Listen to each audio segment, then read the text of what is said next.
Welcome back. It's Friday afternoon. What else better to do than pouring concrete footing on Miles Avenue? This project, we've resumed construction this week.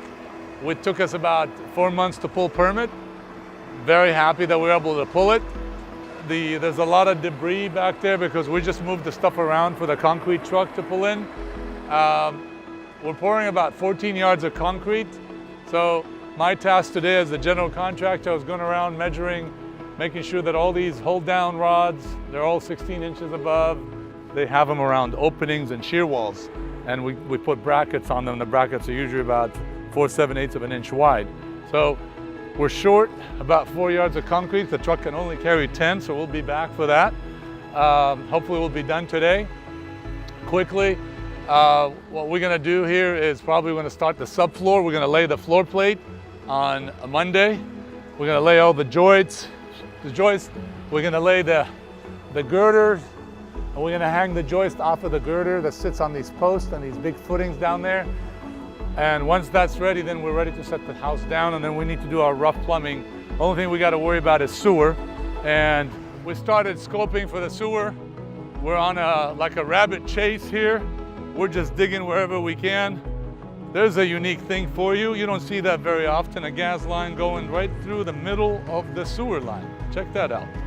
So obviously it was an unprofessional job. We're gonna fix that.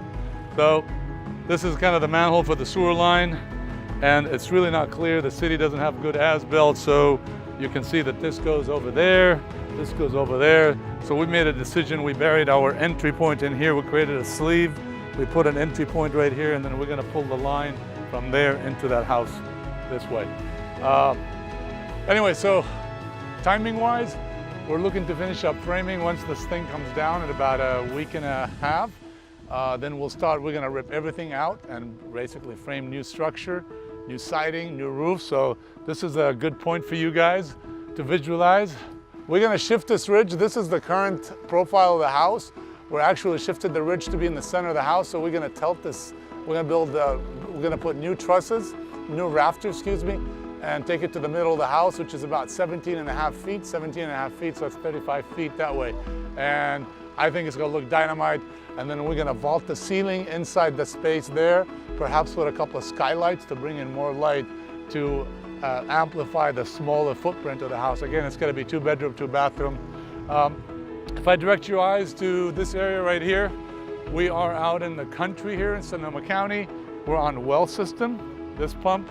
This thing hasn't worked, so we primed it today. We had to fill it up with water in order to get going, and thank God it was timely, because when you pour concrete, you need water. So this storage also was raised up, and it was similar to the house, and it was completely damaged. So you can see we've replaced some plywood already, some siding. We put some trim. We put some temporary setup because I want to make it as an office/storage for our tools and equipment. We'll give you a quick peek onto the storage area here quickly. All this is new plywood on new floor joists, new hangers. We fixed this up. This was completely shot.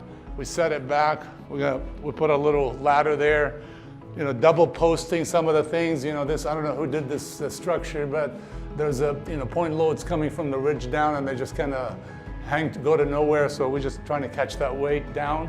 And when we're all said and done, then we're gonna come in, we're gonna open this up with the barn door and basically close it up and make it a space for somebody to use, perhaps as an office.